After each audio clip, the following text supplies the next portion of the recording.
What? Subscribe. Subscribe. We'll highlight all that. Don't you worry. I'm just But of saying, course, you gotta remind people. You want to Subscribe right now. subscribe. subscribe. Of course. Philadelphia, baby, you're gonna love it. Best sports fans in the world. Actually, the worst, but that's what makes them the best. I told Kay that the first segment of the show here she'd be really excited for, and I'm very excited to talk about it because I actually have them in my hand. Went to the store recently, got some, and I have them in hand with me. So my Golf Spy, who, if you don't know them, awesome follow. They do a lot of reviews on clubs, balls, equipment, all in the golf space. They came out with a blog post today. Oh, I did see this. They're doing a larger scale test on it, but the headline caught my eye. It said Kirkland's golf ball, the 3.5, the Performance Plus. By the way, these bad boys. Jesus, that's a brick of balls. This thing is legitimately a brick, and it weighs like 9 pounds. I could do fucking pull-ups with these things. That is legitness.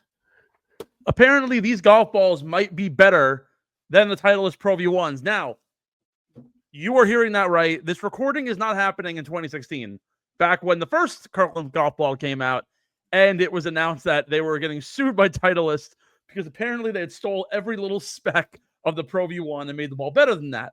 Well, it turns out they may have just outdone Titleist once again. First of all, the price of these things, you can't beat them. It's like $24 for 24 balls. Like this thing is an absolute unit. You get 2 full 12 packs. I'm going on a full branding tour for Kirkland and Costco right now. Here's your balls. The technology on the back. I was wondering how it was just 24, but then I realized it's just packs of 3. Very good. The fact that you're a casual golfer and didn't even realize that balls come in 3 packs with 4 sleeves.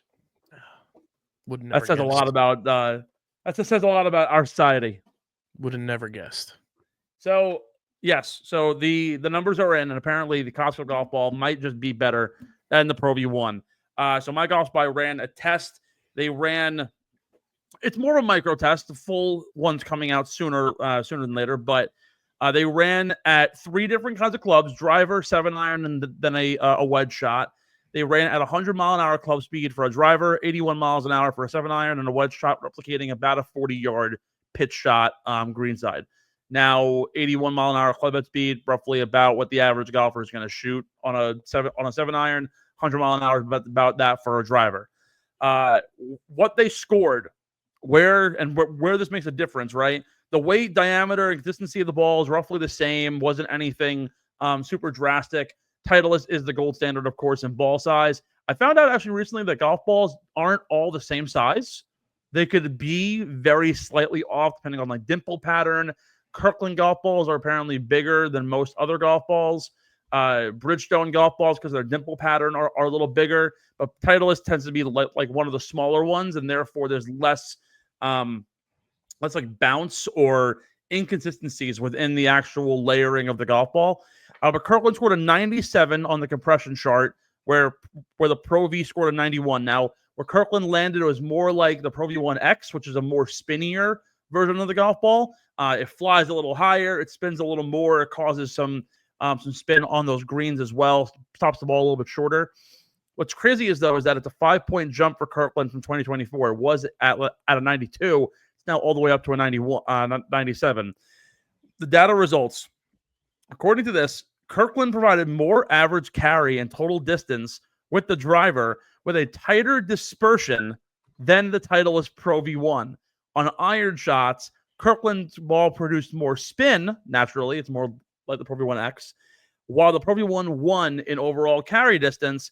And on wedge shots, apparently they landed just about the same, with the Kirkland's ball carrying only a little bit more. Early indicators are saying that Kirkland might just be a better golf ball for the price and like with smaller metrics than a Pro V1, considering, can you guess how much a pack of Pro V1s cost? One box, so 12 balls.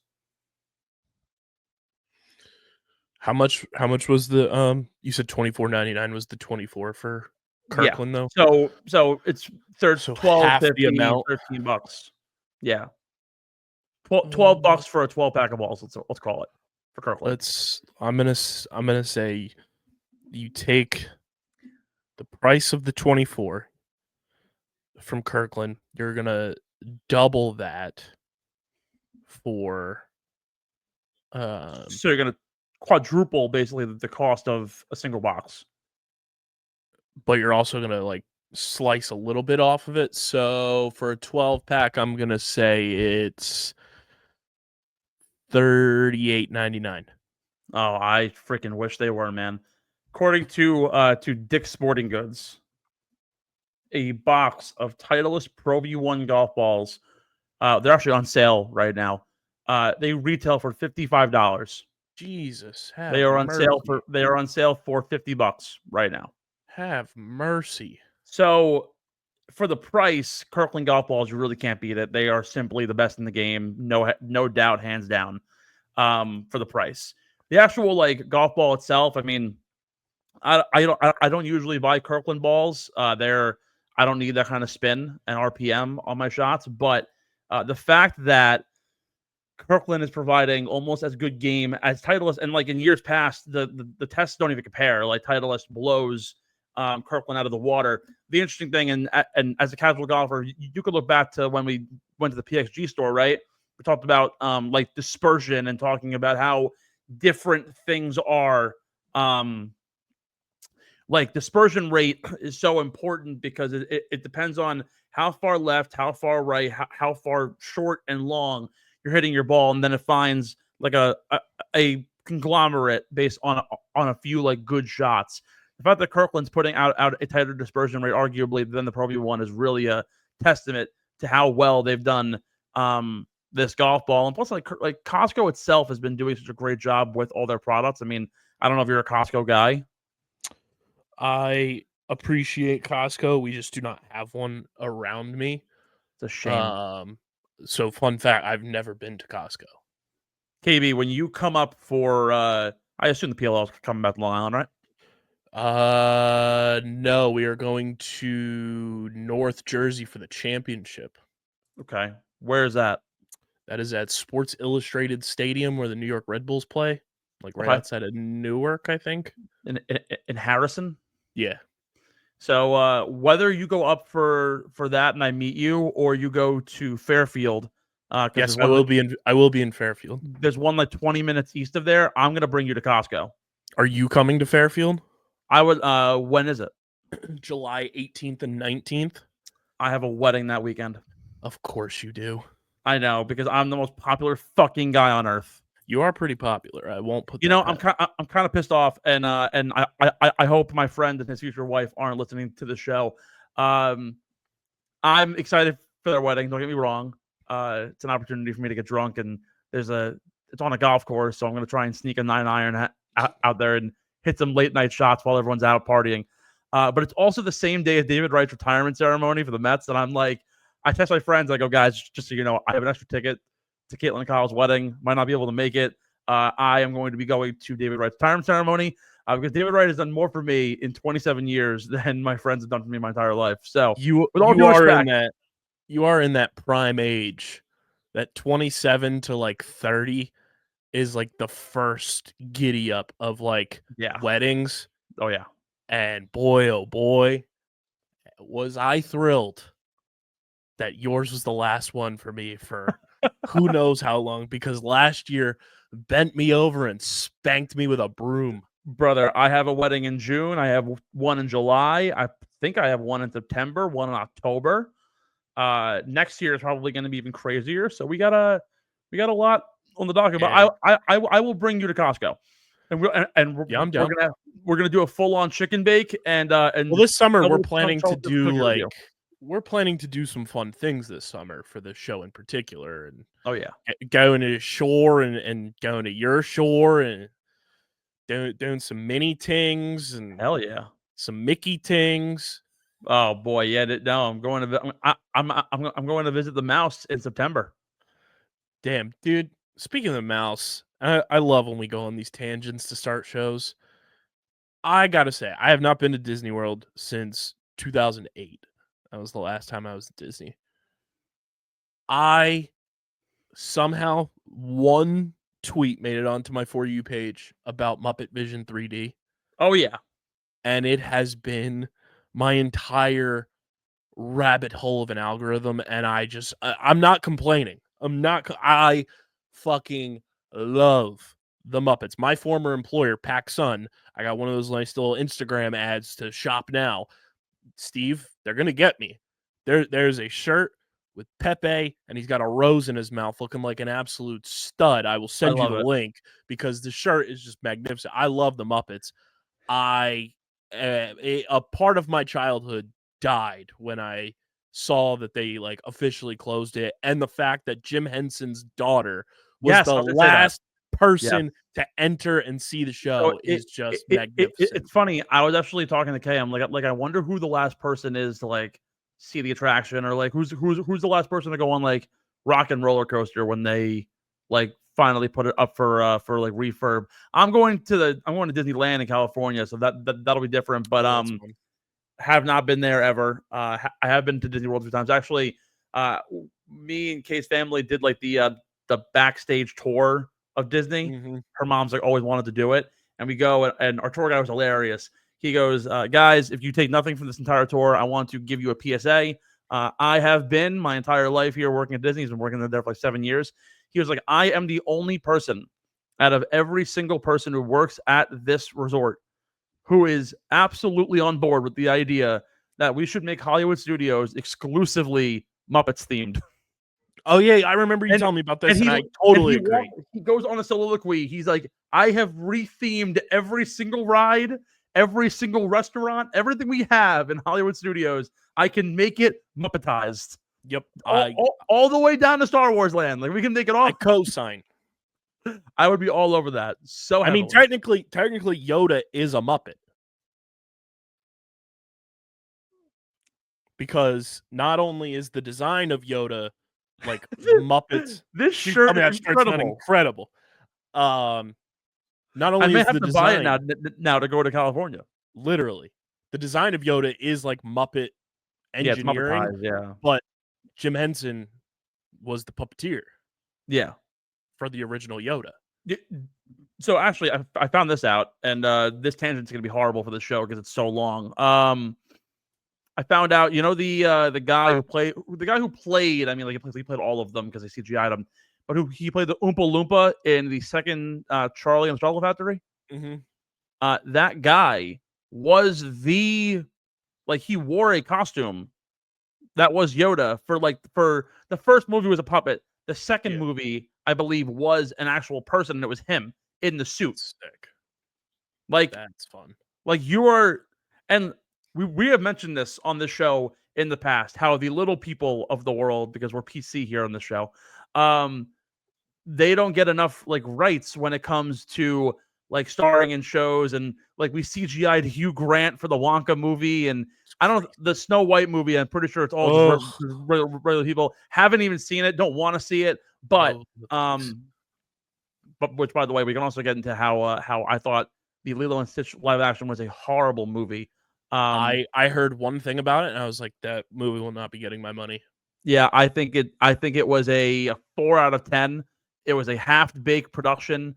Zach Galifianakis should have never been Jumba. It should have been David Harbour the entire time, but I understand he was making Thunderbolt, so he couldn't do it because they're making it during the pandemic. Regardless, David Harbour should have been Jumba, and Billy Madison shouldn't have been Pleakley. Just it doesn't work. Not it. Yeah. Also, like, have you seen anything about the movie? Yeah, the main parts of how they basically, for lack of a better term, colonized it. Yes. And like gentrified Lilo and Stitch is just crazy to me. Do you know the ending? Yeah, where she goes to good old USA. Spoiler alert for everybody out here. Fuck it. That movie stinks. If you go and see that movie, like after knowing all of that, I judge you wholeheartedly. So my 3 takeaways that I absolutely hated.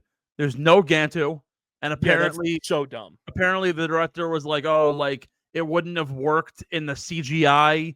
Like, bro, you made fucking real lions. You made Will Smith a genie. You're telling me you can't make Gantu? So that's A. B. The intro, like, it was cute having like all the original voice actors playing roles, but you're re-magnifying the story in different ways. You're adding characters who like they were in the Lilo and Stitch universe, where they had like a one-line piece, and now they're bigger characters. The biggest thing though is this ending, right? The movie that made it so good in what 02, 03. Yeah. The beauty of it. Oh, actually, you know what? The third thing is that they remade Hawaiian Roller Coaster Ride, and it's a way worse song now than it was the original. The original song will forever be one of the greatest songs ever. But the ending, right? The whole premise that makes it so good is that like your found family, your ohana, it's this whole big thing. You can never leave your family.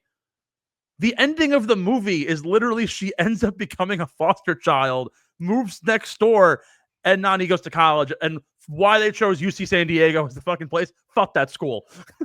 They said no, Hana. They signed up. UC San Diego was like, oh yeah, we'll be in this movie. You gentrified Lilo and Stitch. Like, screw you. Of all movies to of gentrify. All schools. Of all schools.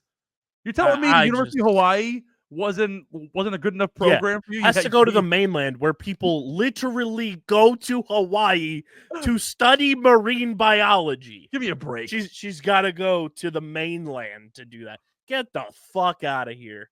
Again, of all places, you could have gone you to motherfuckers ruined my movie. Oh my God, stop it. That's way too good of an impression.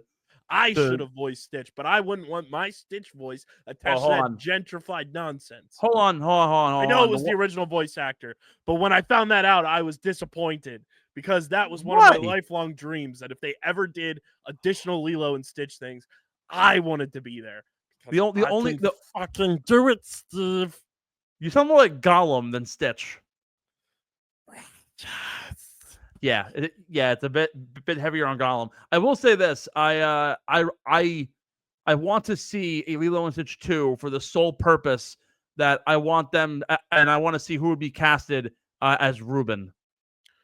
I just want them to bring back the Lilo and Stitch animated show that was on Disney Channel, where they just went and hunted aliens every week. So that was just the best. But like the best one though is Reuben, his brother, or his cousin that only eats sandwiches, and he's Reuben. Yes, just give me the alien of the week. You know who would be the perfect actor for that? There's a couple that come to mind. Who do you think? I have DeVito.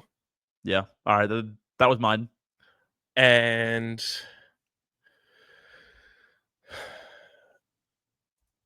just from a look perspective and head shape perspective, Paul Giamatti. Paul Giamatti? You mean the son of the man who banned Pete Rose from the Hall of Fame? That's the greatest tidbit of information I will ever live with my entire life, and I bring it up whenever I can. Yeah, no, dude, Danny DeVito. And then also, I could see it now. He will exclusively be eating Jersey Mike's subs because he'll put it in his contract. A sub above. Jersey Mike's, a sub above. No free ads.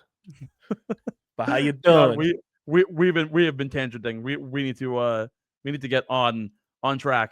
Oh my God, welcome in everybody. It's Getting the Hole. I first want to start the show before we get into the ad reads and all the good stuff. Ethan is no longer with us. Let's have a moment of silence for our sweet prince. Press F to Paris bets. Thank you. So Ethan has officially started his summer job. He has officially let us go. It feels like when it's like when you have like a stray cat and you feed the stray cat, and then eventually you have to let the cat go because you get yelled at by your mom. Stop feeding the stray cat. And Ethan's our cat. I can make a funny callback right here, Steve. We sent our boy Ethan to the mainland. Oh my fucking God. And by the mainland, you mean like working the post at the beach for the summer. That's like the yeah. He's got his toes in the sand.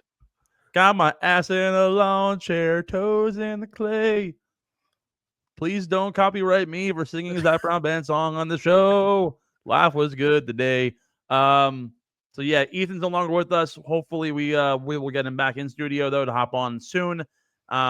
Maybe he'll come back with us for the following semester. That'd be awesome. But at least for the next couple of months, you're going to be hanging out with me and KB around the horn. Two of us.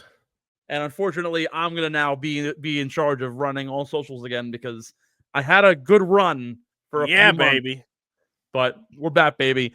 Once again, welcome in to Get in the Hole here from the Underground Sports Podcast, Philadelphia Podcast Network, streaming live on Spotify, Apple Podcasts, and YouTube, wherever you get your favorite podcasts. KB and Steve-O here with you, bringing you all the news, betting tips, and analysis from across the golfing world. Unfortunately, we weren't able to get to Seaview this weekend for the ShopRite. That's on me. My car wanted to shit out. Not Naturally, just yours. Everyone's cars just want to absolutely once again just the two of us. We can make it if you try. We couldn't make it, and we tried. No, we most certainly couldn't make it, and we most certainly tried our damnedest. It also doesn't help that it poured on Saturday, the one day we were supposed to be there, and it was an absolute buzzkill. So part of me is almost happy that we didn't go because of the fact that it was just going to be miserable, and I would have drove 3 hours to sit in the media center. But it is what it is. Our apologies to the LPGA Tour, though. Yeah, no. Please have us back. This was the worst first impression maybe ever. So I apologize for that. But before we get into the show, want to do some awesome shout outs. First and foremost, guys, our awesome partners. We have so many of them to shout out in this first clip of things. Of course, 47 brand. First and foremost, KB's rocking the Philly Fanatic hat straight from the Phillies team store from 47 brand. Absolute beaut of a hat with the fuzzy Philly Fanatic on the side. Absolutely incredible. Free shipping when you make an account with them. Go check out the link in our description to get in on the styles for your next golf outing, as their styles are popping up left and right. You can get all of it at 47 brand. Also, not streaming this week, I don't think, but Paramount Plus. We haven't given them enough love as of late. You know what is on Paramount Plus, though? What is? The goddamn Tony Awards that blew my face off last night. All right, I did not see the Tonys. Woo-wee! What outside of the Lin-Manuel Miranda, Christ, I can't speak, and Leslie Odom. It was a full-blown original Hamilton cast mixtape revival. Oh, really? The entire original cast back on stage because it's 10 years of Hamilton.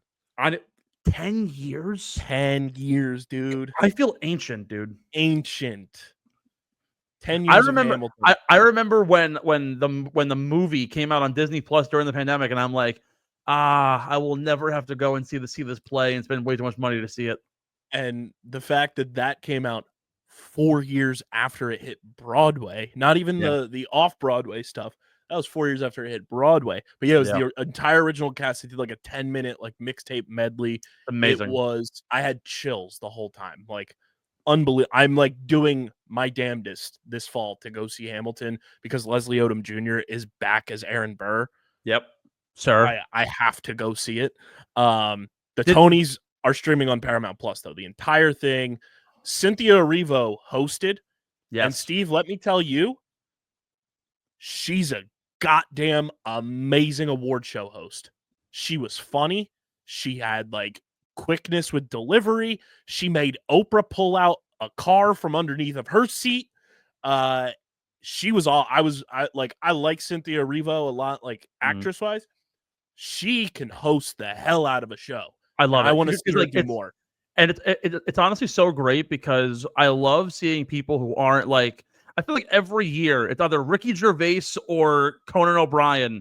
The only person who I can actually watch it and never get tired of is John Mulaney and Neil Patrick Harris. And obviously, Neil Patrick Harris has the background as an actor, but B, a Broadway actor as well. He got his start in Broadway. So to see that, I think is really nice. But to actually get somebody who's talented and can do multiple things aside from just getting your run-of-the-mill comedian. Although I will say I was a little upset to hear that my boy Nate Bargatze did not get the nod to appear. That guy is so funny. Yes. But also like, Jonathan Groff like essentially teabagged Keanu Reeves as he was performing too, which was hilarious. Let me ask you this, and nobody else on the show will be able to understand this. The guy who was the MC at my wedding, did he not look like Jonathan Groff to a degree? A little bit. So Kay and I, when we were going through the people to hire, we were like, I want this guy because he looks like Jonathan Groff. And I met him the day because Kay had gone to all the meetings. And I go, you look a lot like Jonathan Groff. He goes, don't get me started, man. I could do a mean King George. And I was like, oh, please. Hell yeah. You'll be back. I was like, perfect. Yes. This is the man. Did he come with his own complimentary spit drop on his lip? Beck. He did not, unfortunately. Did anybody complete the career EGOT or no? I don't believe it was a lot of new winners this year, which was really cool to see. A lot of new shows get a lot of hype, good stuff across the board. Tom Felton was one of the award like presenters because he is going to Broadway for the first time. Now very interested in seeing him. I've been meaning to go to it. I'm a huge Harry Potter fan. Now I have a reason to really. I met Tom Felton last year. Book signing, awesome guy, so nice, so kind. Did you meet him at his book signing for Magically Me? Yes. That's a complete. That's a Harry Potter joke. That just sailed over your head. Sure, I'm not like hardcore Harry. I like Harry Potter for the movies. Well, all right. So Magically Me, it's the I forget what his name is, Gilderoy Lockhart. There you go. Okay. The guy who only cares about himself and is allegedly the dark arts teacher, but really he's just a pawn. Magically Me, not too far off. The book is called Beyond the Wand. All right, fair. There's a little alliteration there, and it was actually not last year. It was probably 2 years ago now because the book came out in 2022. But he was one of the. Ben Stiller made a Knicks joke, which was very funny. Perfect. Very, very awesome award show. But get this, Steve, Paramount Plus, you can stream the Tonys, and if you're a student, got the revamped student discount for the people. Hell yeah. Students get 25% off Paramount Plus. Redeem the offer now to watch thousands of episodes, live sports, exclusive originals, and live TV all in one place. Use our link in the description to redeem, getting 25% off Paramount Plus. Just a biggie. That's huge. Like Paramount Plus is always dishing out big time discounts for students, big time discounts always. 25% is awesome going into the summer months. Gear up. Survivor's going to be back before we know it. Survivor season 50 will be on Paramount Plus, but you can stream the Tonys and so much more. Another season of Dexter is going to be out on Paramount Plus before we know it. So use our link in the description to sign up for Paramount Plus and get 25% off if you're a student, and redeem the offer now to watch thousands of episodes, live sports, exclusive originals, and live TV all in one place with our friends at Paramount Plus. And finally, I want to give a shout out to our friends over at Devereux. Established in 2013, they are the cultural brand-defining group out in the golf space, bringing inclusivity, accessibility, and, of course, drip to your next golf outing. Create a community where everyone feels welcome and on and off the course. You can get 15% off your first order when you use our link in the description and use code WELCOME15. Just be sure to order a size up because big fellas like me and KB, we don't fit very well into the XLs and the 2XLs. Especially if you're tall. Especially if you're taller. Like, I'm not saying I'm a giant in terms of height, but if you're taller, like in the 5'10" and up range, I would size up simply for the length of. If you like things not being like short to like your waistline, I recommend sizing up for the length of the garment.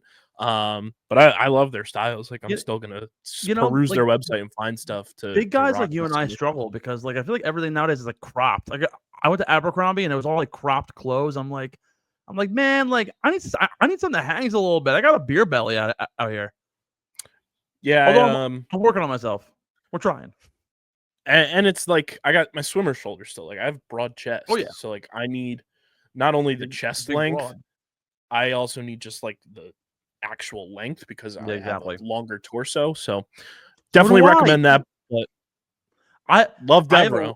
I have an abnormally longer torso than legs. It's like very, very off-putting. I feel like Mikal Bridges because my arms go like all the way down to my kneecaps. It's like kind of like freaky. We need to get in the show. Half hour down. We're only just getting started here with a huge breakdown of all things golf, including an Oakmont preview on the other side. But let's start off with this. KB, I gave you some a little bit of a reading assignment to begin the show.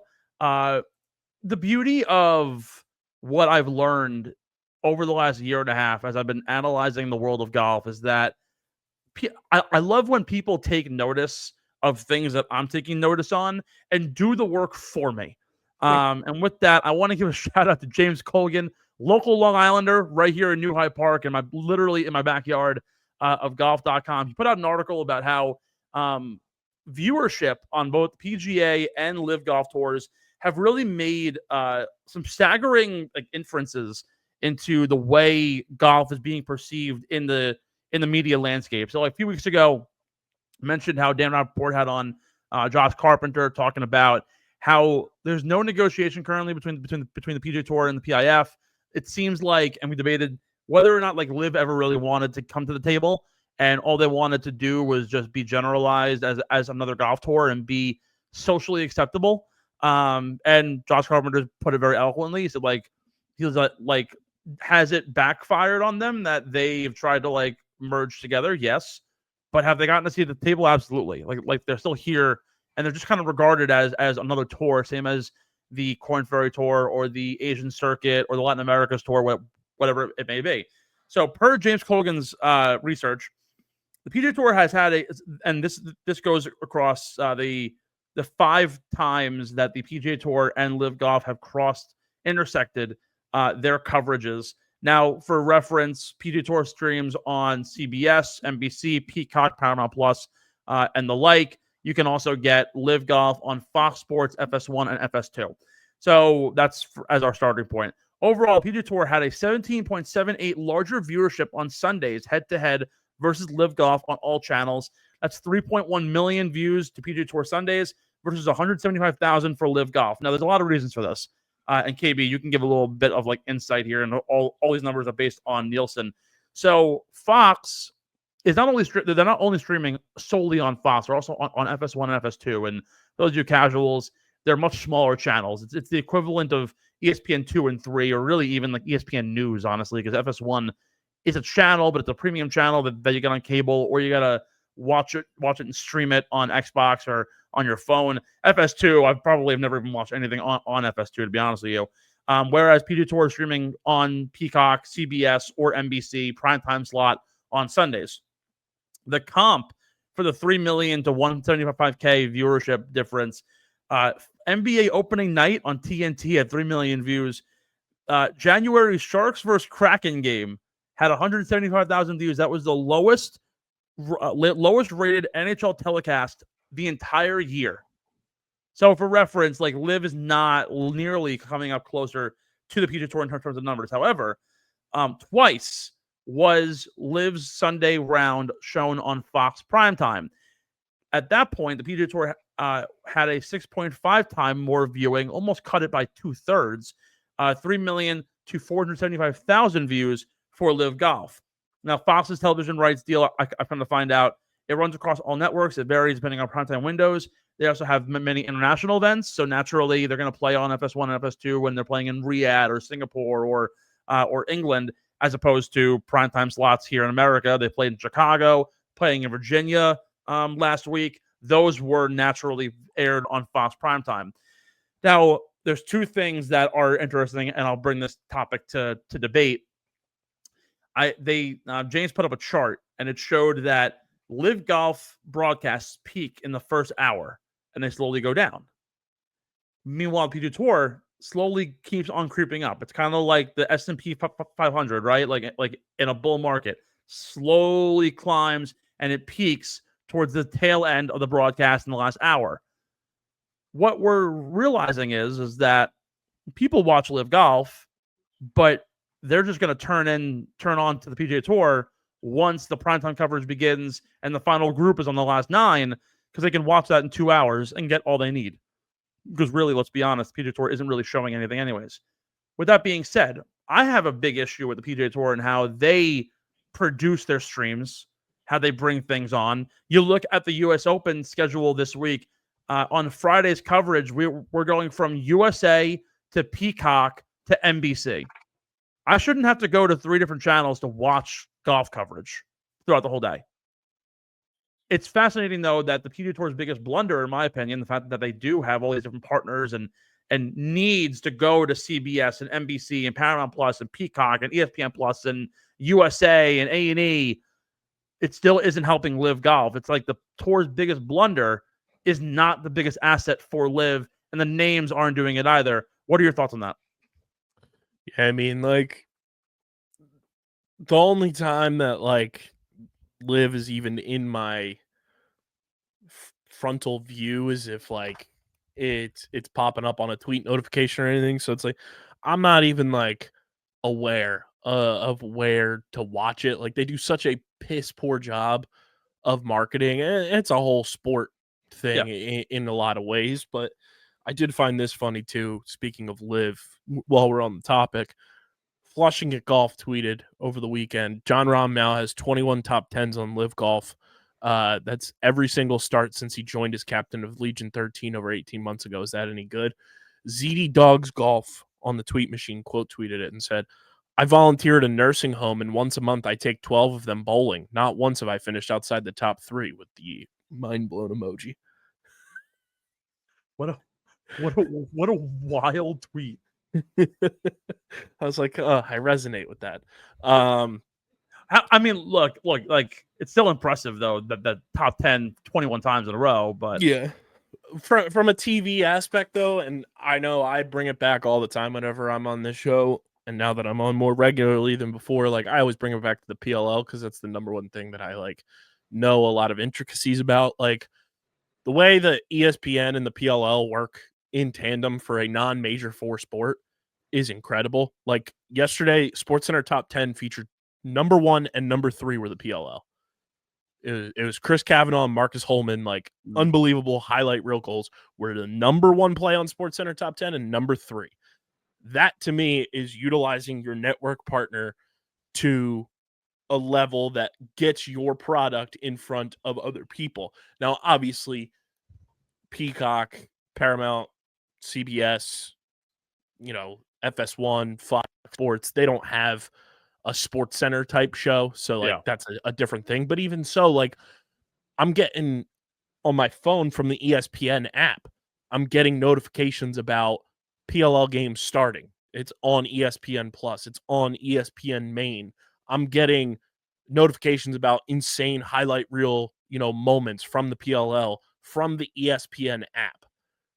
The fact that, like, golf, and I think a lot of it goes back to what we talked about and have talked about, is these guys they're independent contractors at the end of the day. Like, the league itself does not truly care, for lack of a better term, to elevate or lift up its athletes, contractors, because they don't own, air quote there, own them like the other major 4 sports do.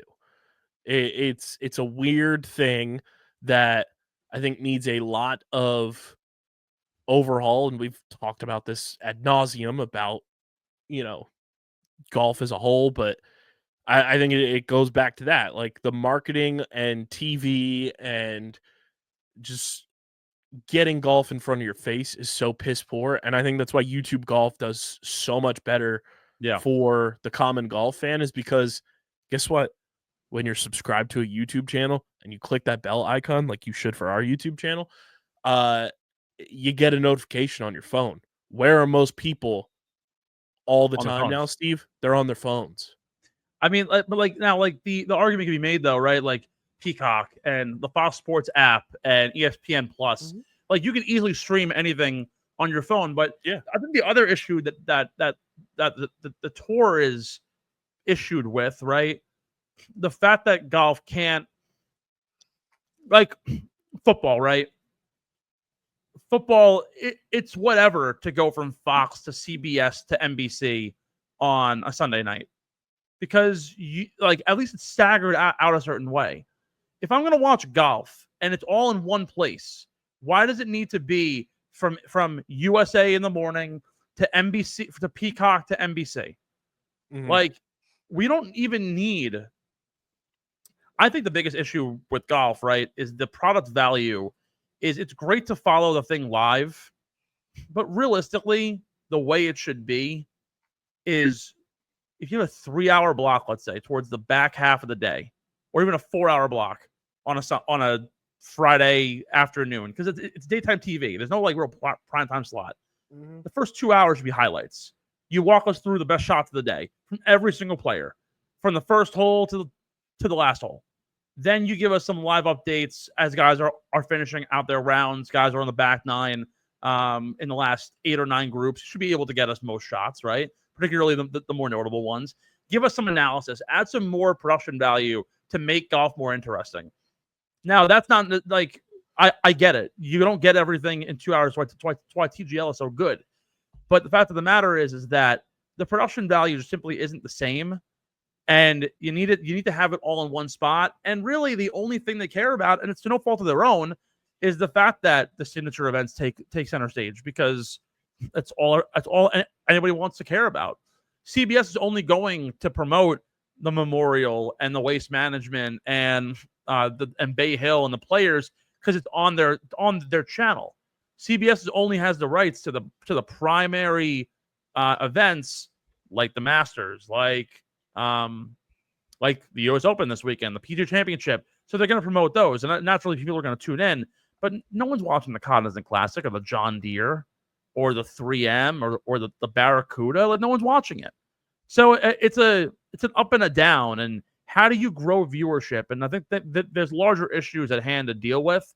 But as in terms of this concept, right? Like, LIVGolf does it right. The problem is they just don't have the product. They have the production value right. They don't have the names and the people and the intrigue on a weekly basis to compete and combat a PGA Tour Sunday. Like, people are watching Live at 1 o'clock. They're not watching it at 5 because they're all tuning in to seeing, even if it's Ryan Fox, right, winning the Canadian Open. Him and Sam Burns. People are intrigued. Oh, it's Sam Burns, a big name. That's who everyone goes to, because also they're just simply the gold standard. Why do we not have, and I'm sure there's like rules in terms of like the actual originator of it. Why does golf not try to create their own NFL Red Zone? I think it's so hard because like I'm sure there's like it would be a multi-year like planning process for sure, but the fact that like we don't have, individualized blocks on Paramount Plus or Peacock or on the PGA Tour website, however you want to block it out. The fact that we can't, like, especially like on Thursday, Friday for the events where there are cuts, where you have the bigger groupings and you want to watch just that grouping or you want to watch X amount. The fact that we can't just be like, yeah, let's tune in here.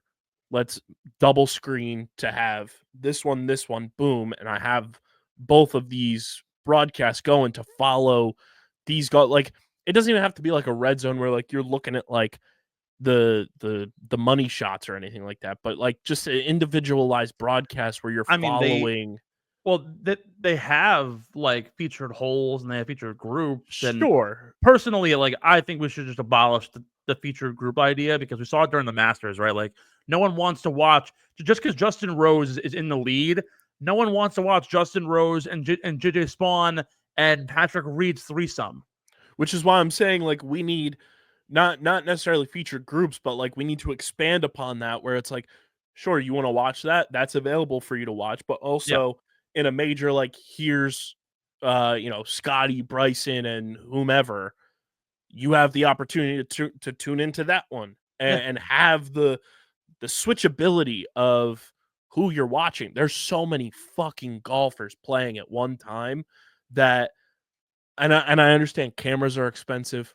I understand the bandwidth is expensive, but realistically, you're assigning one camera per grouping. Yeah, exactly. There's a way to do it.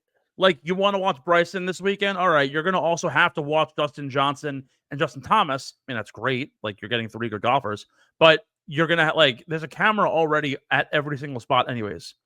Multiple cameras on some holes because they have featured holes. I don't see why it's such a big issue. And also, like for the most part, a lot of the big time groups, like, you're going to have like Dottie following behind them. You're going to have Smiley Kaufman following behind them, giving the on-course insight. That's really the biggest thing, is that they don't have the on-course insight to give. But you're telling me you can't staff 30 people, one person following all 18 groups, and then after one of them goes, he loops again? Like, caddies walk 36 holes at any golf course, and for the most part, these courses are not very hilly. Telling me, like, you can't work your 8-hour shift and follow 2 groups? Can I also say that PGA Tour Enterprises, Steve, can you guess how much PGA Tour Enterprises is valued at approximately? It's probably going to be valued at like $12 billion. You nailed it right on the head, brother. Like, you can afford a $1,300 camera or whatever to flush out for each grouping. I mean, week hey, like, in, week out. Like, hey, I laugh with Kay, right? She used to be a nurse. Like, well, she still is a nurse by trade, but like, she comes home and she's like, oh, like, the hospital's understaffed. And I'm like, how's it understaffed? Like, the hospital, despite it being a nonprofit entity, which, by the way, the PGA Tour is, they make $13 billion a year. The CEO of the company makes $5 million a year. You're telling me you can't hire 8 more nurses to staff? It's amazing how, like, the lack of care, and it's all just a money game at the end of the day. And I mean, like we can play shit on Jay Monahan all we want because we do it enough on the show. But, like, in terms of like the PGA Tour and NBC as an entity and Golf Channel, you have an entire channel dedicated to golf. Can't hire a couple more heads. You can't even you can't even like share freelance guys. We have freelance photographers everywhere. We have freelance journalists everywhere. Telling me you can't hire a couple guys in the local media, some local camera guys, the local news station, or like you know why they board editors for WIP. You know why they can't, Steve? Because then they don't get to line their pockets as they sit in their nice little house on the water with their feet kicked up, exactly, with their fireplace running, and every other person who they've ever offed from their company with their asses sitting above their fireplace like Mr. Krabs had SpongeBob and Patrick, they won't be able to afford the mortgage on that house. They won't be able to go on their European 3-week vacation with their family. Because I do it from a real life relatable situation, just perspective today as I worked my day job for the first time in God knows how long. It was brutal, rude awakening. By the way, happy 10-year anniversary according to your LinkedIn. Yeah, this Sunday I'll be. Did you get a cupcake? Popping fucking firecrackers. Whoop de fucking do. No, I have Sunday at the entrance. I was hoping I was going to walk up today and there was going to be yellow crossing tape up because I hadn't been there in so long. Just you never know what can happen. But literally, like, we have Staples has a contract with Amazon to do the Amazon returns. Yeah. I don't get paid a cent more to do that.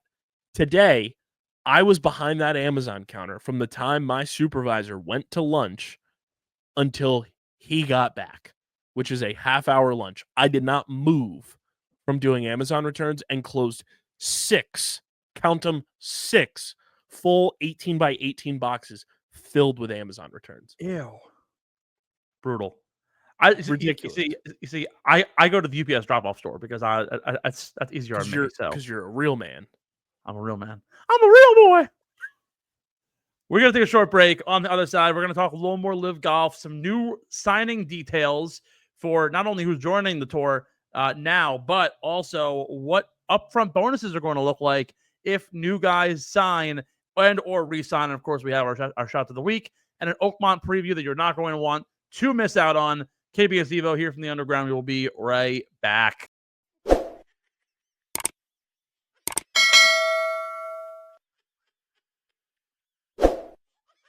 Get in the Hole is brought to you by PHI Apparel Company, our incredible merch partners. PHI Apparel Co. provides unique designs and high-quality clothing from t-shirts to hoodies for every golfer around. With their original designs for all, there's no doubt you'll stand out on the course, the driving range, or at the 19th hole. Go to phiapparel.co and use code UNDERGROUND at checkout for 10% off any order. That's code UNDERGROUND at phiapparel.co and grab exclusive Get in the Hole podcast merch and support your favorite golfers.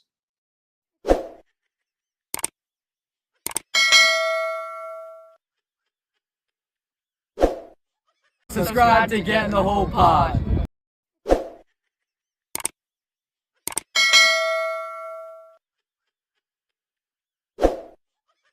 What's up, dickheads? We're back here on Get in the Hole, KB and Steve-O.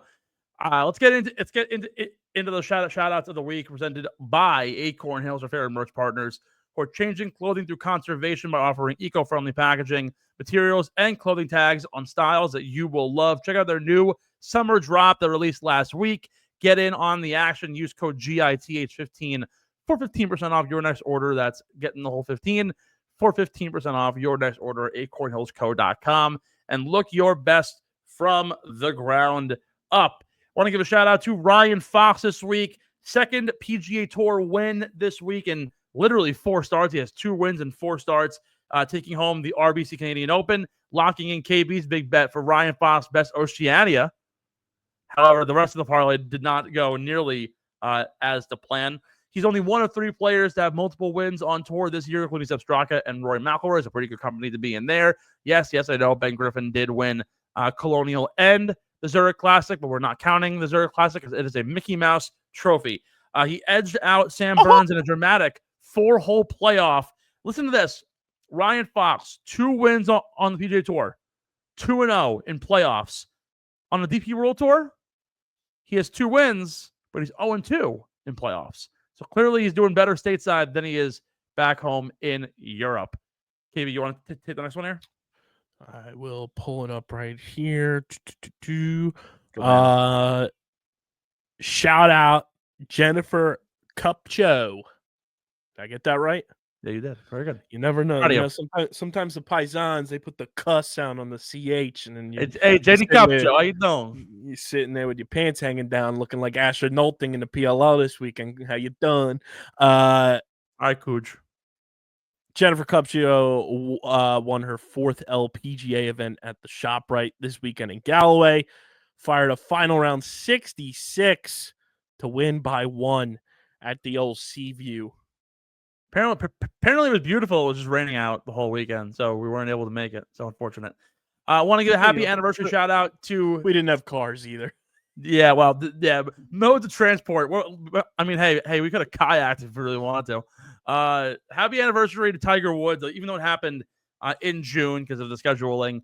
25 years ago at the 125th U.S. Open at Pebble Beach, Tiger Woods did the unthinkable. He beat the field, went wire to wire, won by a total of 15 strokes, the largest major victory of all time. Was also the starting major to his Tiger Slam, where he would then go on to win the Open, the PGA, and then the following year's Masters tournament in 2001. So happy anniversary to Tiger Woods after doing one of the most historic events 25 years later. Here we are at the 125th U.S. Open at Oakmont.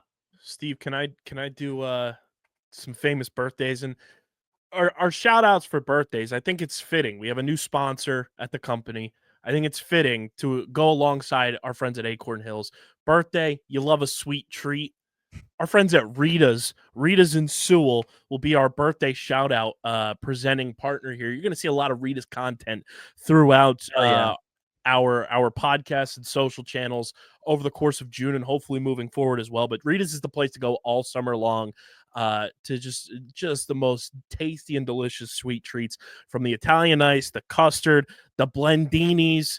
They got the cream ice too, Steve. Oh my goodness. I tried the cream ice for the first time this weekend. Oh my goodness, it's life-changing.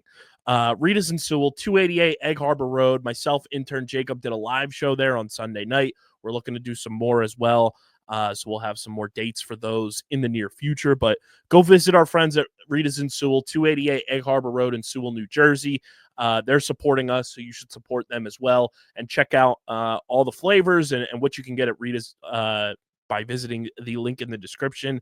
Ice custard happiness, Steve. We love Rita's. Shout out to Rita's. Shout out to Rita's. Now, love the cherry limeade there. Also the half banana, half chocolate cream ice gets a little kind of like the best smoothies that I've ever had. So awesome stuff. We did a blind taste test. Little spoiler warning. I had the chocolate banana cream ice, and I am not a banana guy. Like, I don't like bananas. It's not my thing. I was pleasantly surprised by how tasty that was. But they have a chocolate covered strawberry cream ice, Steve. Okay.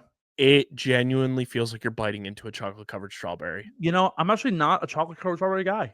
Believe it or not. It is divine. And my ultimate favorite that I found out last year, obviously my staples in my rotation are mango and Swedish fish. Okay. New one made it into the top 3 last summer. Kool-Aid? No, but they do have the Sharkleberry Fin flavor. Definitely check that out. Cantaloupe. Oh, really? Absolutely divine. It has pieces of cantaloupe in it as well. It's so refreshing. If you like mango Rita's flavor, you'll love the cantaloupe. It is, and I am of the belief we don't have enough cantaloupe flavored things. A good cantaloupe hits the spot in the summertime. And I'll tell you, give the cantaloupe Italian ice a shot. I don't know, man. You will thank me later. It changed my life. It changed my life. I didn't know what to expect because I'm a big, some fruits taste better than fruit flavored things. Yeah. The cantaloupe Italian ice at Rita's is spot on. So good. Can't recommend it enough. And our Rita's birthday shout out of the week goes to Bob Seward, longtime PGA professional. Seward's currently the head pro at Kinsale Golf and Fitness Club in his native Ohio. Also was the site where Max Homa missed out on the U.S. Open qualifying earlier last week. He turned pro back in 1991, even making the PGA Tour and senior PGA Tours. He qualified for his 12th PGA Championship. Listen to this, Bob Seward's. While, of course, we're celebrating your 57th birthday, I've also got to joke with you a little bit. He holds the record. He's a club pro. He's made 12 PGA Championships. He's missed the cut in all of them. So happy birthday to Bob Seward's. 57 today. Hopefully we'll make it next year. He shares a birthday. Loaded birthday. I have our favorite website on this day.com. Johnny Depp, Natalie Portman, Michael J. Fox, Lori Hernandez. This is insane. It's a nutty birthday. Who are we missing out? There's somebody else I thought. I just saw him. Hold on. Where did he go? It is Peja Stojakovic's birthday. There you go. Legend. It is also Teddy Bruschi's birthday. And it is also... Where did they go? Miroslav Klose. There you go. The German footballer from Poland. Yep. And then it is also one other one that I saw on here. I'm going to butcher their name, so I apologize. Zolo Maridueña. Amazing name. American actor. Parenthood. Blue Beetle. Okay. Born in 2001 in L.A. Loaded. This is a big This is something we got to start doing since we do the birthday shout-outs. We got to keep a database of the elite birthday days. Mine is one of them. Hands down. Mine's loaded as well. Who's your top 5? Tracy Ellis Ross, legend. Who? Do you know the show Blackish with Anthony Mackie? Mackie? Yeah. No, not Anthony Mackie. Anthony Anderson. Yeah. It's his wife in the show. Okay. Andy Dalton. All right. Bob Ross. Okay. Gabrielle Union. Oof. All right. Winona Ryder. And everybody's favorite internet star that we all grew up with, our guy Gavin. All right, yeah, mine's hands down better. I got Bob Marley, Babe Ruth, Ronald Reagan, Aaron Burr. somebody else who's big. Axl Rose, Rick Astley. I have one of hands down the best birthdays of all time. I also share a birthday with Charles Ebbets. That's a good one. We need to press on here. And remember when we went down this lane on your birthday? I have a whole lot of World War II like paraphernalia birthday attachments. I also found a website that I got to send to you. There's a whole website that you can type in your last name and see where your family served in the Civil War. That's insane. And what side of the Civil War they were on. Send me that. I'll check it out. KB, we have a huge week this week. The 125th U.S. Open at Oakmont. And I'm telling you right now, I am hoping for the hardest golf course of all time. Like the videos online don't do it justice. I was talking to Nate, founder of Acorn Hills. He's there for the practice round. He said like the rough is truly like they've made videos about it. Like James Nicholas did a video about how it's like 5 inches thick and how like you literally cannot get a ball out of it. Like, it is no joke. It is the thickest rough in tour history. The grass, uneven lines abound. This place is going to be absolutely insane. The history of this golf course, right? Like, I think the average winning score ever in the 9 times it's hosted this event is like even par. If you remove the first 2 times, which Tommy Armour won with like a 12 over score, the average winning score is 3 under par. Guys who have won here, like a very illustrious group of guys, but also a very different cast of characters from what you would expect from this year's kind of golf course. But I'm telling you right now, like everything about this golf course from what they've been advertising, tight fairways, tons of bunkers. Obviously, the pew bunkers are like the most intricate part of this event. 28-yard fairway width. That's like one of the smallest on tour. The POA greens and fairways and rough, which make it really penalizing. The ball doesn't sit up very well. It's very against the grain. And like for a long golf course and a par 70, that means these holes are going to be super, super long, including, of course, the 290-yard par 3, which Shane Lowry, I saw a video, was taking driver out at. He was like, I'm just going to fucking whip it and see where it goes. 7,300 yards this week, a par 70. Like I said, like it's going to be carnage. I was saying this to some friends beforehand. We're talking about like who's going to win and everything. And I'm like, I really hope that like guys hate this golf course, that they get so mentally frustrated that like it truly takes a true like mental wizard to get through this week. And I think many would agree. Like, I love how challenging the U.S. Open is. It's traditionally the hardest event on tour. It's the hardest major, arguably, to win, because it's such a unique challenge. Like the Open, it'll always be links golf, but you'll always have a score in the like low 10s to win. And it's challenging, but to come to a golf course like Oakmont that has so much history and has been around forever, like we might see a score of 3 under par winning this event, maybe even, or like hopefully we can go back to the early 2000s when it used to be like over par. I think Angel Cabrera won here at 4 over, 5 over. So we could really see some immense carnage. And I think that would be incredible for the game and for the people who are getting to watch this week. Venom 2, Let There Be Carnage. I'd be over the moon. The 2025 U.S. Open. I mean, hey, like I mean, hey, for all we know, dude, that rough could be so engulfing. It could kind of be like Venom. That's one thing that I would love for us to get back to doing on the socials is the winners graphics that you used to make. It would be hilarious for us to make the winners graphic very like akin to the Venom 2 Let There Be Carnage movie poster. I will see what I can do and try and draft it up. But like and to bring you like into this talk, right? Like the thing that I love about a event like this, how it is so challenging and difficult. It's kind of like in every sport, you don't really get that. Like baseball, it's always going to be the same ball. It's always going to be the same bat. Dimensions of fields are going to be a little bit different, but like the grass is for the most part all the same. Basketball, it's the same 120 feet of court. Hockey, it's the same ice, 200 feet of ice. Like Lacrosse, kind of sort of the same thing too. It's always going to be the same sticks and the same netting and everything else.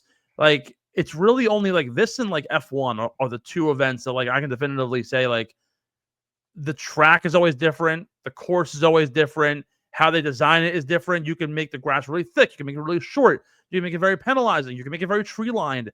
It all depends on how you want to look at it. And a golf course like this, it's really going to challenge these guys mentally and physically because they're not going to like, and players don't like the fact that they got to play a course that's so hard. Like Rory McIlroy, I remember at the country club, he had a really bad line of bunker. He barely got the ball out of the bunker. He started whacking his club to the green side bunker. Like, he's pissed. I would love to see that kind of frustration out of a lot of these guys this week, and who will prevail is really going to be the interesting factor here. Yeah, I mean, we talked about it a little bit last week with just the way that certain things were going to play themselves out. There's a video that Johnny Vegas tweeted. Oh yeah, that is just hysterical. Like it's just the grounds crew, just like mowing. I've never seen that many lawnmowers in one place in my life. Meanwhile, like you watch the video, they're almost not even mowing the grass. No, they're only really cutting off like a quarter of an inch. Literally, like it's not doing really anything. But Johnny Vegas' tweet says, "Good news, guys. They're cutting the rough, but it's still unplayable. Have fun," with 6 of the like shocked blushing emojis. # US Open 2025. So this segues well into the big stuff about Oakmont, and the other part about this that I love is the fact that we get to go to a golf course that you don't traditionally go to. Right, the last time we were here was 2016, so it's been a while. And I would love to take a moment and do every single major. We started doing this at the Masters with Ethan. I'm excited to bring back the top 10 things you don't know about Oakmont. Shout out to Letterman for getting us this awesome segment. Number 10. Do you know? So Oakmont's hosting its 10th U.S. Open this week. Their first event was back in 1927. That means that Oakmont's been hosting majors through two world wars, the civil rights movement, 2 Trump presidencies, LIVGolf, and we've known about Oakmont hosting and eventually playing out this event before we got GTA 6. Baffling. Dustin Johnson, the reigning U.S. Open champion at Oakmont, not the reigning champion of the overall event, but the last time at Oakmont in 2016. He won back in 2016. That was both pre-cocaine and well after Billy Ray Cyrus made the soul patch famous and ultimately made it the grossest thing of all time. Prior to DJ, Angel Cabrera won at Oakmont back in 2007. He won at 5 over par. Weirdly enough, more strokes than his last prison sentence years. Christ. I'm getting ruthless with these. Oakmont, if you don't know, is located outside of the Pittsburgh metro area, home of many famous things: the Allegheny, the beautiful facade of PNC Park, and the only pitcher to throw a no-hitter on acid. I was also going to say Acorn Hills. That's true as well. Don't worry, there's way more about the Pittsburgh Pirates that we aren't even gotten to. There isn't a single water hazard on the golf course. And it makes sense, right? I would also be dry as a bone, too, if I had to watch the Steelers quarterback room this year. But speaking of water, the only thing making people wet in Pittsburgh is A, Paul Skeens pitching, and B, Livy Dunn watching Paul Skeens pitch out in the hot sun in June. She's beautiful. While there is not a single water hazard on this golf course, it is home to 168 bunkers, including the famous Church Pew bunkers, the most on any tour stop this year. Because the only people who love playing more in the sand, more than David Hasselhoff, are pro golfers at majors. Among many of the wild animals that you can see this week in Pittsburgh, you unfortunately will not get to see a tiger roaming around, but you can see a rabid Patrick Reed with his strawberry acai refresher, no water, no inclusions, walking up and down the golf course and sweating his ass off. He is 1,000% going to be on his burner account commenting on this episode on YouTube. The number 2 thing that you don't know about Oakmont, Neil Shipley, first team all fridge, used to actually be a caddy at Oakmont. Speaking of first team all fridge, golf.com shot a piece of content where he went around to the golf course and talked to the caddies and everything. Aptly, they interviewed him in the food court at Oakmont.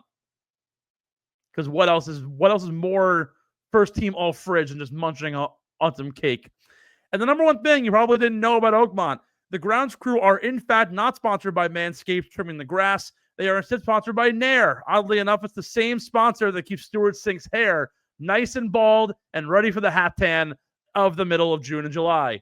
And that there is the top 10 things that you did not know about Oakmont as we enter the 125th U.S. Open at Oakmont.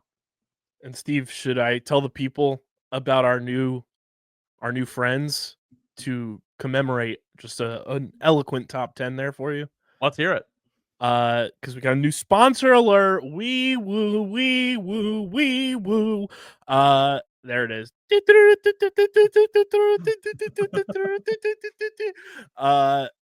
MacGregor Golf is getting on board with the boys. Steve, you and I had a call this weekend and said, hey, they want to get on board with us. And we said, hey, why not? Let's do it.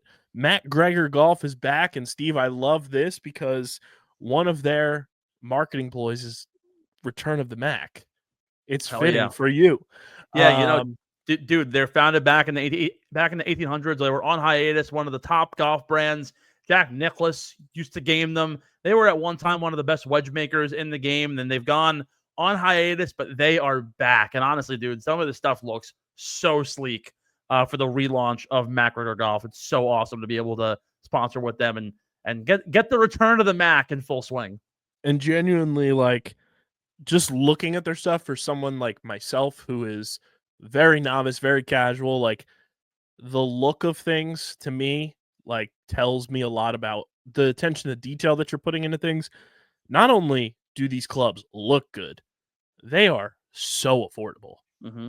Like, I know you just got custom fitted and everything, and you love your new golf clubs and everything, but my goodness, if you are looking to just get a set of golf clubs that are going to be affordable, that you can take out on the weekends with the boys, take out on the weekends, even for the kids, they got the juniors as well.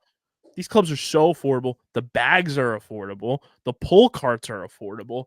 And I think that to me is so enticing, especially when this is one of my favorite things.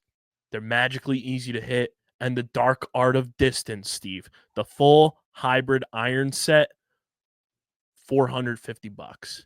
$449.99 per set.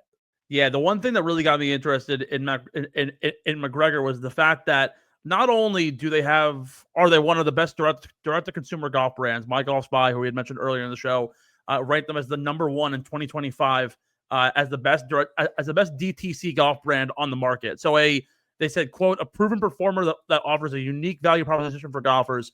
Not only that, though, like their go-to thing now are hybrid golf clubs. So like the full hybrid senior sets that you usually see, but also offerings for juniors starting at as low as $129 for a full bag. You can get a pair of irons, driver, putter, and bag for, again, $130. Their bags look awesome. The carts also, they're the only DTC brand that I've ever seen that you can buy just the heads. So you can buy their brand new Tour Grind or their Mac SPD irons for $69 to $70 a piece.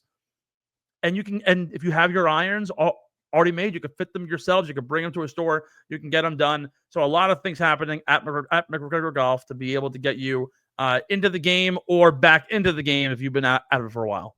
Can I just tell you this deal that I just stumbled upon on their website right now, Steve? Because this to me is just unbelievable. You can get the MacGregor Golf DCT 4000 golf club set with bag, right-handed clubs, because I'm a righty, 6 clubs, 9 pieces.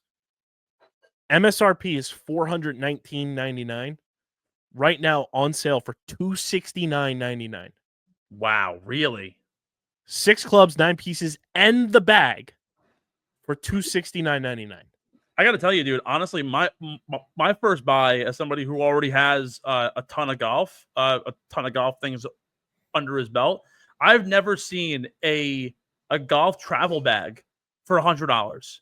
Those things usually cost $200, $300. It's padded, hard back, so you don't have to buy the stupid thing that like goes in the clubs to help to avoid breaking them. That's probably gonna be my first buy. So an awesome new partner to have with the brand and under the belt. Yeah, so use the link in the description. Go shop MacGregor. Tag them on social. Tag us on social if you get your clubs in. We want to see you using them on the course all summer long. Shout out to MacGregor for reaching out to the boys, getting us involved with their revival of some of the best clubs on the market. Yeah, super excited to have them on. With that being said, I want to get in to the nitty gritty. We broke down Oakmont and what to expect through our top 10, but it's time to get in to who we have to win this week. KB, we've been riding a cold hand, but I'm confident that we're going to be able to do some damage this week at Oakmont. And that is our Beer Money Picks presented by Kenwood Beer. Wherever you are this weekend, you need to get your hands on some ice cold candies to enjoy Oakmont. You can pick them up at any of your favorite liquor stores using the candy tracker from Maryland to New Jersey, Delaware, Pennsylvania, and beyond. Once again, use the candy tracker on kenwoodbeer.com and get your hands on those ice cold candies. Only 120 calories and 8 grams of carbs. Some might call it the best light beer ever. I'm definitively telling you it is the best light beer that I have ever had. Check them out, kenwoodbeer.com. Must be 21 years or older to consume. And if you're gambling with us, please gamble and drink responsibly. KB, we're going to start it off here. A make and miss the cut picks at Oakmont. We did pretty good on this the last go around. I think you went pretty spot on. I hit my parlay. Let me pull up here. Who's making and missing the cut? Let me get to. Why can I not find my golf tab? Here we go. Okay. Make and miss the cut. We are going to go with. I'll start with my miss the cut. Okay. I am going to select because it's just perfect. It's just too good. Minus 200, Phil Mickelson. To miss? To miss. Okay. And to make the cut, we are going to go with. We're going to go with our guy. We're going to go with good guy Andrew Novak, minus 130. And if you want to parlay those together to make it a little better, it's plus 165 to have Andrew Novak make the cut and Phil Mickelson miss the cut. Ooh, I am a fan of that pick there. My miss the cut pick this week. Ooh, where are we going with this bad boy? Huh. You know, the run, the buck is up, guys. The run is over. As if the run ever actually really was there to begin with. You might call it a hot take, but I'm going to take Jordan Spieth to miss the cut this week. Just again, has not been on nearly the kind of run that you've wanted from Jordan going in to this event. He finished 7th at the Memorial. It's an event he usually does play well at, and a lot of that came from his around the green play. But otherwise, for the most part, has not been playing the kind of golf that you want to see. He's traditionally has made the cut, but in his history at Oakmont, he did play here at the U.S. Open. He barely made the cut, almost on the line, and ended up finishing 37th that year. I'm going to take Jordan Spieth at plus 100 to miss the cut. And to make the cut this week, I'm going to go. He finished top 5 this week in another tremendous event. Continues to impress us. He's also plus 100. I'm going with Matt McCarty to make the cut this week. He's been on fire in his early young PGA Tour career. So Spieth to miss, McCarty to make, top 20. Who you got?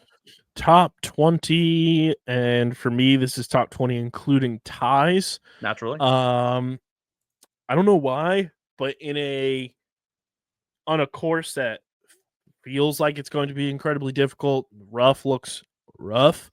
I think you're going to need some power hitting, and we saw power hitting up close and personal. And at these odds, I really like it. Plus 200, including ties for a top 20. Captain America, Keegan Bradley. I do love Keegan a lot this week. He's in my my 6-man pool that I'm doing, along with this guy at plus 240 going into the week, top 20, including ties. How about Daniel Berger, man? He's been on a generational run after coming off of his big injury. he has been playing a very inspiring brand of golf. After 2 missed cuts at never mind, those are his major statistics. I need to get his regular stats. Where did they go? Nope, I don't want that. I don't want that. Where the hell did you go? Great podcasting. That's so weird. Where did his? Oh, thank you, God. Despite having two rough missed cuts, both at Charles Schwab and Memorial, just simply was not his week. Prior to that, he was on a great run up until the Truist. Right, he had gone. He finished second at the Waste Management Phoenix Open. He didn't finish any worse than 30th for about 9 or 10 weeks. And that top 30 came at the Valero Texas Open. Finished 3rd at the Heritage, 11th at the Truist. This is a get right week for Daniel Berger, and a lot of it honestly just came from the putter. If he could putt well, which he plays well on POA, this should be an event that he should be able to play rather well at. So I'm going to ride with Daniel Berger at plus 240 to make top 20. Top 10, who you got? Top 10. Steve, how's the old song go? Who's that coming down the track?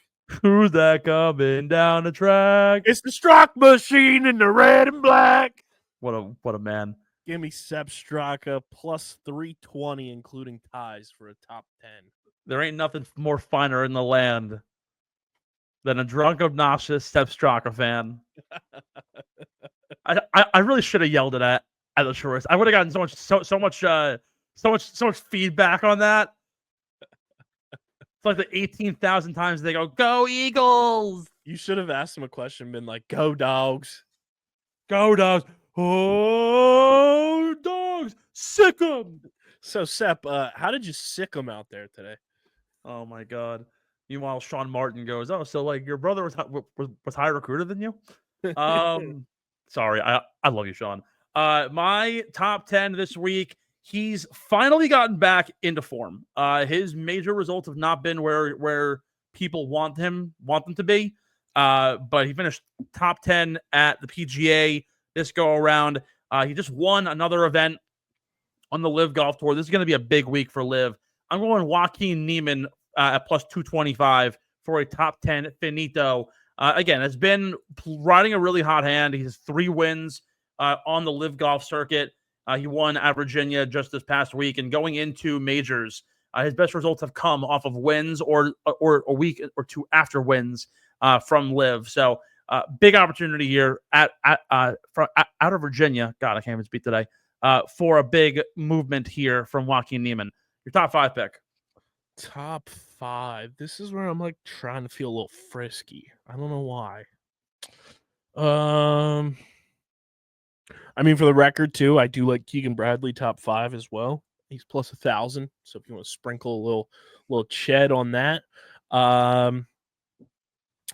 But I think I'm going to go with, I don't know. He's just calling to me, Steve.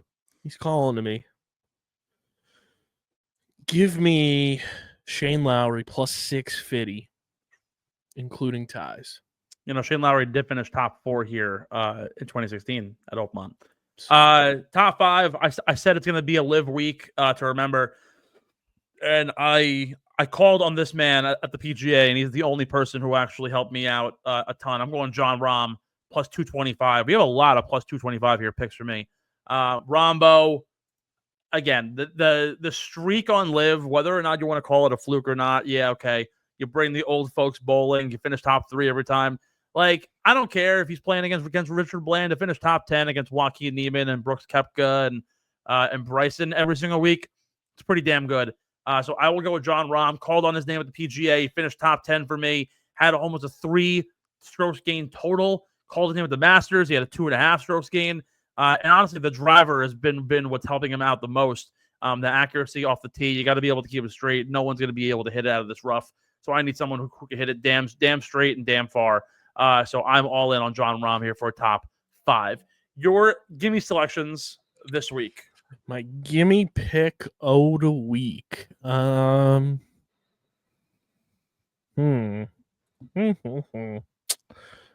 Give me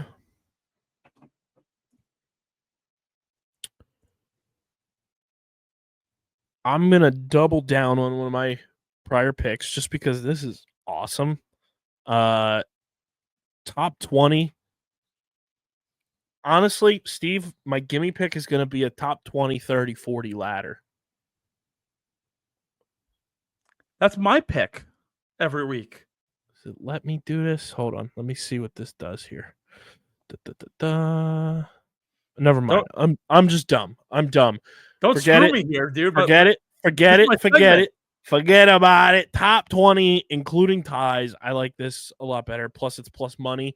I'm doubling down. Plus 140, Sepp Straka. Top 20? Top 20, including ties. Yes. I'm also going to go with top 20, including ties. Driving accuracy is going to be so big here. There are a few names that stand out amongst those guys who hit it straight and hit it well, but I'm going to play him as a solo play here just because I have more interesting bets to get to when I get to my ladder. I'm going to go for a top 20 pick. Where is he on the odds board? I should might do him here. You know what? I'm going to do it here because the odds are better. No, never mind. It's a gimme. So I need a more layup pick. I'm going to Colin Morikawa for top 20 at minus 120. It makes sense why. I mean, he's second on tour in driving accuracy at almost 73%. He always nails the fairway. So I need somebody who could put it in the fairway, continue to just get it there. It's a long golf course, but it's still 7,300 yards. Like he's going to be hitting 5-iron in the most green, 6-iron. He'll be able to get it there with how good his iron play is. So I'll take Colin Morikawa there for a gimme. KB, the ladder plays this week. Once again, we're playing the Fleetwood Lowry Connors top 20. 2 of the 3 were in the field last week. Did not finish where we wanted them to. Both finished top 30, though. But your 4 nations parlay that you give every week, where are you going with that? So we're going to start in South Africa. And in honor of Ethan, our lost boy, we're going to go with his favorite South African, Steve. Eric Van Rooyen, plus 210. We absolutely love it. Then we are going to follow in your footsteps with one of your picks as the top South American at minus 140, Joaquin Niemann. Okay. Then we are going to move ourselves to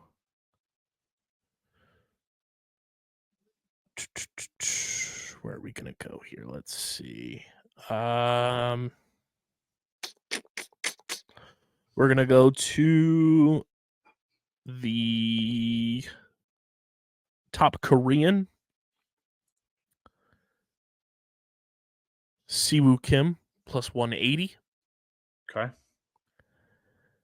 And then we are going to let this 4 nations parlay cook. Plus 330. Minwoo Lee, top Australian. I love it. My ladder parlay 40 which, 30 20. Which gives us for the odds plus 6,298. Crazy numbers there. Actually insane. God, I need to try and show you up here and give you a rock solid pick, and I don't know if I'm going to be able to do that. Let's see what I can do. So I'm going to do a top 40 30 20 ladder parlay. And I'm gonna afford myself to be a little bit aggressive here because I think the ability to get there is plausible. The biggest thing is going to be I want guys who can hit it long. I want guys who can hit it straight. Accuracy is the most paramount thing. If they're able to find the green and be able to operate, if they're able to find the fairway and operate from the fairway, they should be in a pretty good spot to succeed.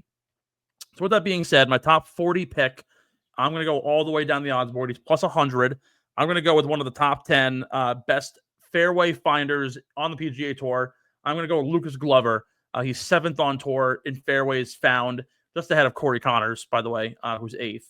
To follow up with him, my top 30, I'm going to go with Aaron Rai. He is plus 120 for a top 30. Aaron Rai is number 1 on tour in fairways found.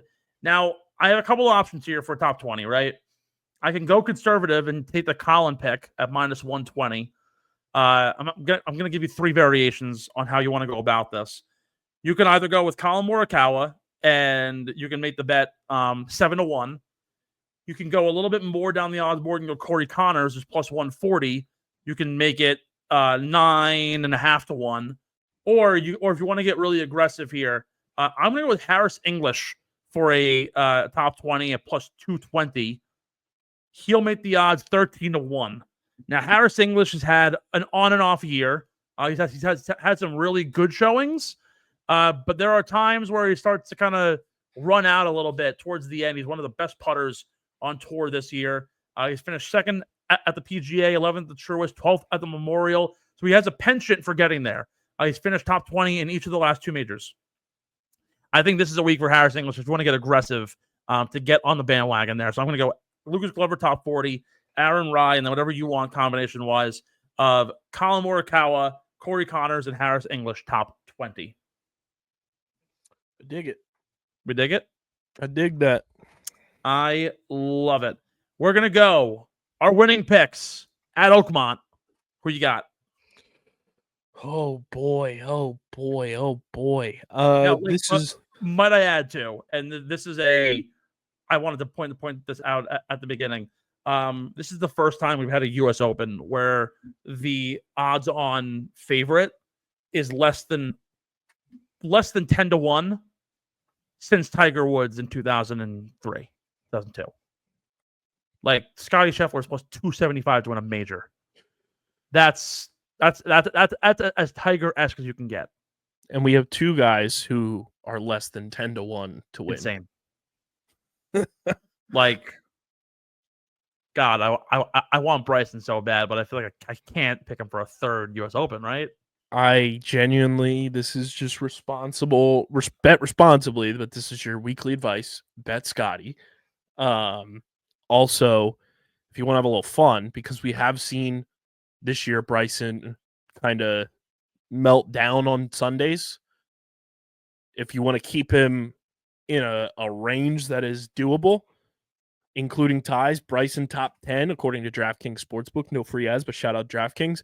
Minus 120. Scotty to win it plus 275. That gives you a plus 587 parlay there with your 2 front runners right now that are both, less than 10 to 1 odds to win.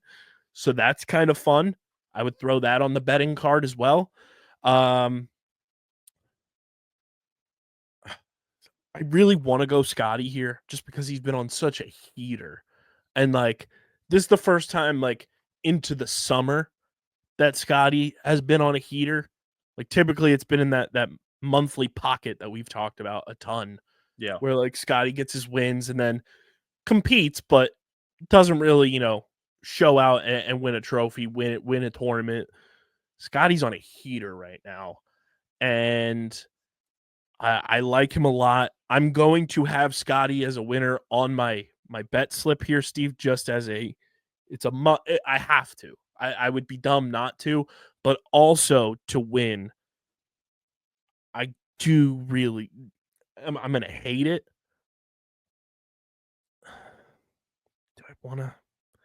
Do I want to pull the trigger here? It's so tough with the majors because we've seen them fall apart in the majors too. But plus 1,200 for Jon Rahm is pretty cool. So I'm between 5 names, and I've been internalizing this for about 3 days, trying to figure out where I go. Right. So I'll situationally analyze this for you. So Scotty, and I said, right, mental fortitude is going to be so big this week. How are guys going to be able to fare mentally and get through the week? I love Bryson, but I just don't think he's there. I don't think he has the mental stability to deal with issues on the golf course and overcome them. And the same goes for Rory McIlroy too. Now Rory missed the Canadian Open cut, and he was like I just didn't play good golf. And everyone's like, what happened to you? I don't think Rory's going to win. I don't think Bryson's going to win. Scotty is the most mentally tough guy out there. He's just a God-fearing Christian. He's he's dealt with the most. He is the most verbose example of Jake Dippold's Mentally Tough Christians, which, by the way, is available on Amazon. Well, Steve, I got to say, I don't know if I told you this. You know what Scotty's like fall routine is, right? What? Let's go. The Phillies just fucking won a baseball game. Oh my God, I'm so happy. Scotty is an avid watcher of Barstool Sports Advisors with Stu Feiner. Oh, well, yes. You have to say this. So I'm trying to figure out where I go here with this pick, and I think Rahm is the most mentally tough. I don't think Bryson's there. I think John Rahm can do it. I think this is a week for Rahm to thrive. I gotta be honest with you though, Xander Schauffele is a fascinating set piece here, right? Like, he hits it far, hits it straight. He's top 20, top 30-ish, top 40 on tour in driving accuracy. Colin could very well win it if the putter doesn't let him down. I think Joaquin Niemann could win it this week. But I'm going to go off the beaten path here, and I'm going off the path because I think that he doesn't hit it the furthest, but he hits it pretty straight. He's 34th on tour in driving accuracy, and it's going to take somebody who has really good iron play, really good putting play, and somebody who has a substantial opportunity to do some damage while capitalizing on everyone else's mistakes. And I hit myself because I know every single time I bet on him, I get bit in the ass. Every single freaking time. But if there's one person who has a good enough putter and is so good on approach and is accurate, you don't have to hit it a country mile, and he's so good around the green, I'm between Colin Morikawa, Justin Thomas, and this guy who I'm going to pick. And I think he can do it. And he's a longish shot. Typically, guys who win here, they're not the odds-on favorite. I mean, like, you look years in the past, right? Jack Nicklaus, when he won, granted he was at his peak, but Johnny Miller, Angel Cabrera, Dustin Johnson was just coming into form. At 35-1, I am going to take Tommy Fleetwood to win the U.S. Open. And it's in a very interesting style because 3 years ago, when no one thought Matt Fitzpatrick was going to win the U.S. Open at the Country Club, lo and behold, what happens? He goes out there and wins it, and it's his first career PGA Tour win. And he did it at a tournament that didn't necessarily fit his style outside of the fact that he was really good with his iron play. Now, granted, there was a narrative there, right? He won the U.S. Amateur there. He stayed at the same house that he stayed at when he was a little kid. There's something about Fleetwood's game, right? He's accurate. He puts it well. He's a maestro around the green. This is a week that he can do it, and the only guys who I think can match up with him, albeit a huge challenge, really is Scotty, Colin, I think Joaquin Niemann, and Jon Rahm. Those are the names that I have to win this event. But I think if someone's going to come out on top and you want a good enough odds to be a little bit deeper, I like Tommy Fleetwood this week. Tommy Fleetwood. Tommy Fleetwood. I like that. I'm in on it. I'm truly in on it. I think Fleetwood, to get a win here, I would be so exuberated. I would be so awestruck. I would be thrilled. That's my guy. Thrilled. I would truly be thrilled. I love that man. Also, I kind of have his haircut now. That's my guy. He knows I exist. He knows I exist. He knows we exist. That's going to do it all for us here on Getting the Whole, episode 208. Be sure to follow us on all social media platforms at Getting the Whole Pod, on Twitter, Instagram, Facebook, TikTok, and beyond. Be sure to leave a 5-star rating and a comment. All the engagement on our platforms on Spotify and Apple Podcasts really help get more eyeballs on the show. If you enjoy it, subscribe everywhere. And on YouTube at Underground Sports PHI, you get all of our content and all of our channels from F1 to lacrosse, top bins, and beyond, including your favorite sport of golf. KB, another exceptional show. Hoping for the best with our parlays. We need a big week in the betting market. We've been struggling. May the force ghost of Ethan's past guide us to victory. May the ghost of girlfriend's past. Watch that movie recently. That's a pretty damn good one, I will say. Man. And you know what? When Tommy Fleetwood wins, I'm going to play the song by Tiny Tim that plays in the first episode of SpongeBob. Living in the sunlight, dancing in the moonlight, having a wonderful time. That's going to be me. I'm going to be having a wonderful time. Folks, take it easy for KB. I'm Steve McAvoy. We'll see you guys next week on Get in the Hole. Enjoy the golf this week at the 125th U.S. Open at Oakmont, and let us know what you think about who's going to win this week. We'll see you next week. Thanks for listening to Get in the Hole, the official golf podcast of Underground Sports Philadelphia. Catch us every week wherever you get your favorite podcasts, and be sure to like and subscribe on Apple, Spotify, and YouTube.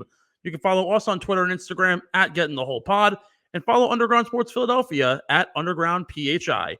We'll see you next time, and remember, get in the hole!